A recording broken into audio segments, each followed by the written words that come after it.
Hey everybody, this is DJ3.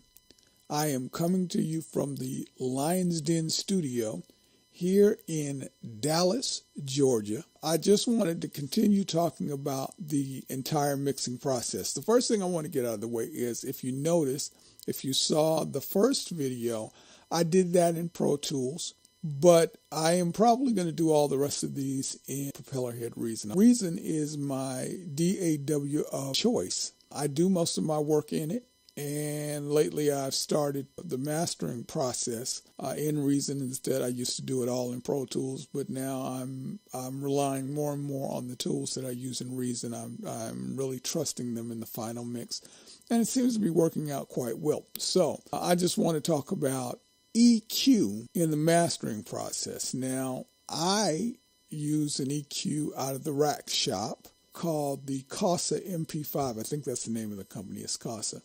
And it's the MP-5 EQ. And the reason why I use that, here, let me show you what it looks like. It looks like this. The reason why I use this particular piece is because it has very gentle boost and cut. I just want to point out some things. They call the boost, that is the, to turn up a frequency or something, but they call the cut, they call it attenuation, and they also call it dip. Just fancy words, but you are cutting a frequency instead of boosting it, and that's attenuation and dip.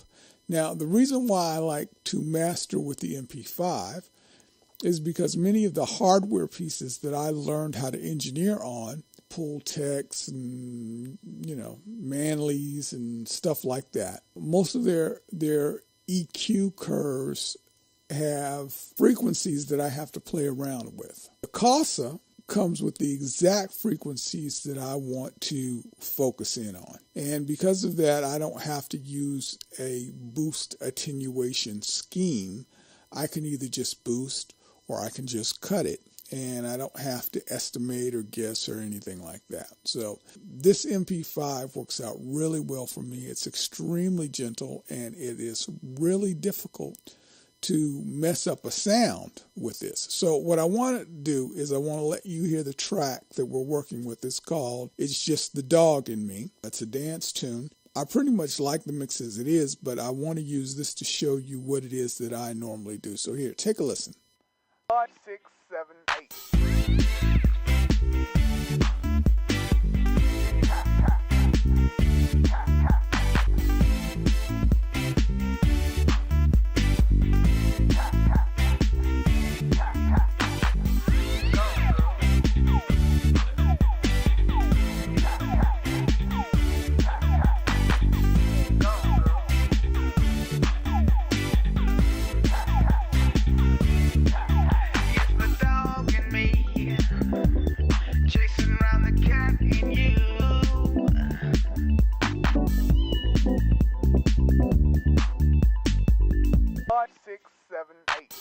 Okay, so this is the track that we're going to be messing with today. What I want to do is I want to jump in on these EQ curves. Now, I want you to notice something first. I pull out my big recording meter. I do that right there, big meter. And I want it to record, or I want to see what my two main channels are doing. And that's these two channels here. If I did not have this selected were it not red, I wouldn't see anything like now. Or if I had it selected on another channel, nothing would be moving. Something's about to move now. This is my voice here, and I'm only doing one mono channel, so this is actually an empty channel down here. If I want a better example of that, I'll go to the monitor and do that.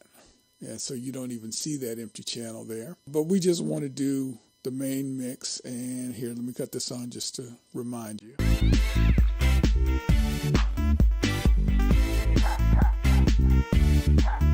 Yeah, so that's what I want to monitor. And I tend to want to monitor as a VU. And the reason why I do VU is because I've just, as long as I've been doing this, I've been working with VU meters, either the needles or once we got the digital meters. I just trust what VU looks like. I trust its reliability. When you get into other kinds of metering, I don't feel nearly as good about that. I tend to set this at 0. You can change that VU offset with this little button here. And you can put those zeros wherever you want to put them. I like putting them somewhere up here. Just my own personal choice. And then, of course, you can run through. This is the ppm. This is peak. Peak doesn't really do it for me because I want to know what my average is. And I can find that much better in VU. Now let's get on to the EQing part of this. So there are a couple of frequencies that I focus in on, and it's just a few. I think what I want you to notice is that I'm not going to touch the input or the output, and I'm not going to use the saturation buttons on the MP5, even though that may be something that you want to do. It's just not something that floats in my boat. The first thing, though, that I do, even though this track has plenty of bass in it, is I work with the bass. In the Kaussa, I tend to like the way 60 hertz sounds in the low end. And not all EQs are made the same. So you want to check that out for yourself and see what frequencies are going to sound best boosted or cut in the EQ or mastering EQ of your choice. But for the Kaussa and many other mastering EQs, so I'm going to go over here to 60. And we're going to boost it. But what I want to do is I want to play it, and I want to show you what happens when I turn it, as I turn it in. So here we go. Take a listen. 5, 6, 7, 8.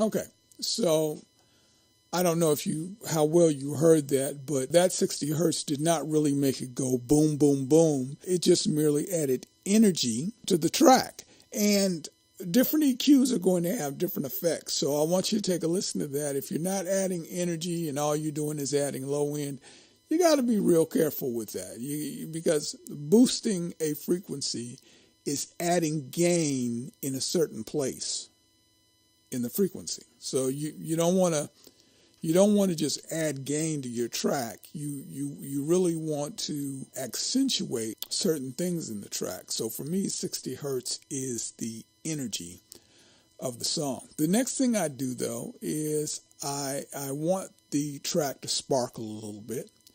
And I find that sparkle sounds best at 8,000 hertz or 8K hertz. So we're going to play the track again. I'm going to add this in, and then we're going to A/B it to see what the real difference is. So here we go. Take a listen at this.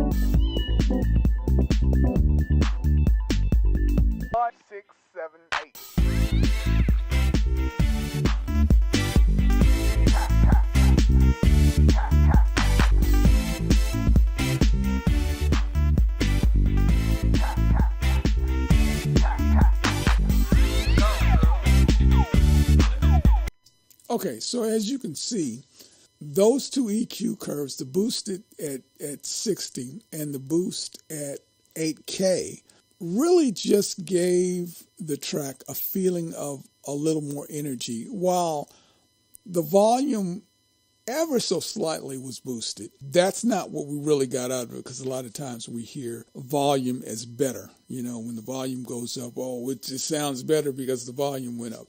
That's not really what you just heard. What you just heard was energy in the track. Yeah, there was a little volume there, but not much. If I wanted to, I could go with the input and the output and kind of adjust that so that it's all exactly the same. But the little bit of volume that it does add is going to work out well for me later on with some other things that I do with the mix. But right now, we're just worried about EQ. So here's the next thing that I want to do, though. I want to mess around with taking the song out of the box, so to speak. And when I say taking the song out of the box, I know it doesn't sound like it's in the box right now, but when we take it out of the box, it'll be like moving your hand away from your mouth. That's what it'll be like. And even though you can hear everything that I'm saying now, and my voice probably sounds good all by itself without a comparison, when you compare this to this, the difference is like night and day, right? And so I want you to hear, for me, the box, the song being in the box, or the track being in the box, is the magic frequency, in my opinion, of 700 hertz. Now, with many hardware mastering EQs, I can tell you that there is no 700 hertz there. It's usually 800 hertz. And 800 hertz is, it's definitely in the ballpark. It's definitely in the ballpark. But what happens is with 800 hertz, you kind of use your attenuation and you use your boost in a way to shape the curve and the frequency so that you get exactly what you want. Here with the Kaussa MP-5, I don't have to guess at that. I don't have to play around with it. I can just go straight to 700 hertz and attenuate it. But first things first, I want you to hear what 700 hertz sounds like. So we're going to leave our low and our high in place right now. And I'm going to dial in, I'm going to go here. And I'm going to dial in 700 hertz. If you notice, this says peak. And peak is another word for boost. And boost is just another word for turning up the volume or turning up that frequency. So take a listen at this.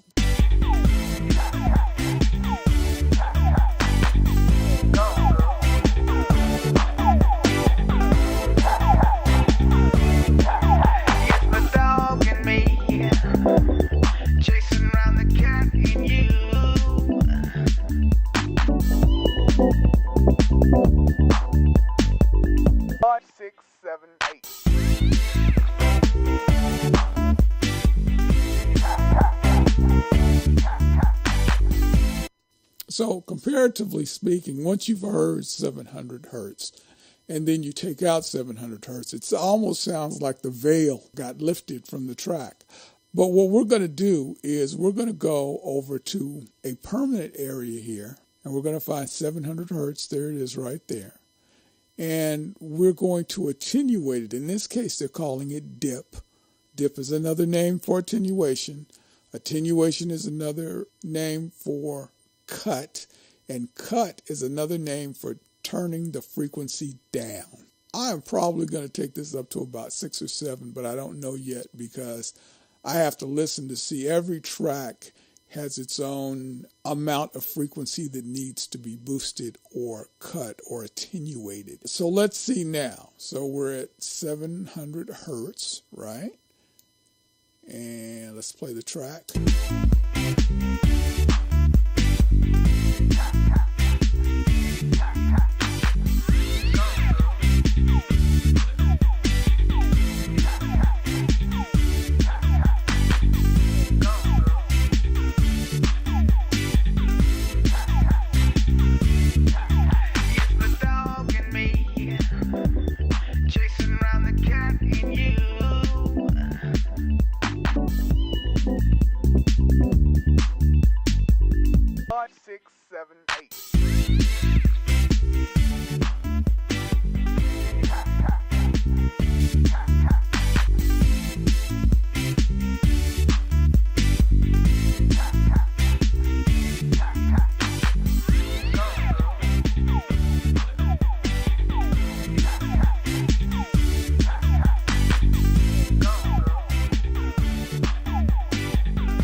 see what taking the song out of the box does for the track. So what we wind up with is a track that has more energy. It has more clarity. You have all of those overtones and harmonics all arguing with each other. And that's why the box sounds so, I don't know, boxy. That's my word for it. I don't know what you'll call it or what somebody else calls it, but my word is boxy.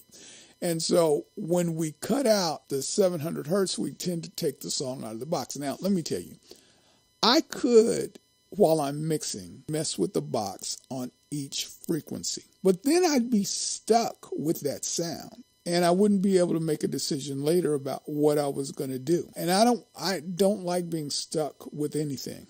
So I prefer to take the song out of the box at mastering time when I can make that decision. And what will happen is I will have a raw mixed file and I will have a mastered mixed file. If I wind up sending it to a record company or management company or something like that, and they decide they want to have their mastering person remaster it just for their purposes, they can take that raw file and they can master. They don't have to master my already mastered track. That's it on EQ. Once again, I use Reason to master, and I use the Kaussa MP-5 that I got from the rack store at Propeller Head Reason Rack Shop. I think it's like 30 or 40 bucks. I can't remember what I bought that for. And oftentimes, though, the Kaussa is on sale. I've seen it for as little as $25, I think, or something like that. But anyway, I suggest you go get one. Or if you want to find another mastering EQ, use that one, because the exact same frequencies are probably going to work with most mastering EQs. Not all. So you want to try it out. But most mastering EQs, if you find the 60 and boost it very gently, and you find the 8,000 hertz or 8K, they all have 8K, and you boost that up substantially, you'll start to hear that hi-hat hit a little bit louder, and the song will get crisper. And then once you get to the mid-frequency, the mid-low, you want to take the song out of the box, and the box lives in a 700 hertz to 800 hertz. I like 700 hertz personally, and you may like something else. I hope you learned something from this, and if you did, please feel free to comment what you liked about the video, what you didn't like about the video, what you liked about my approach to EQ mastering, what you don't like about my approach to EQ mastering. I take constructive criticism quite well. So if you like what you heard here, you want to hear more, just go on ahead and hit the like button, leave me a comment, and most of all, subscribe. We'll try to do this as often as we can. I probably want to lay out one of these once a week. We're going to go out and or go around at my studio at least, and we're going to review equipment. We're going to take a look at recording, mixing, and mastering processes that I use that I have found made me successful. We're going to take a look at my guitar and bass collection and what I use to make my guitar and bass sounds happen. And we're going to take a look at the mic collection and see how I use that mic collection in order to get the right sound for the right singer. So feel free to subscribe. Feel free to come on back. Like I said, I'll try to do this about once a week. And I thank you for listening to this video. And I hope you have a fantastic day.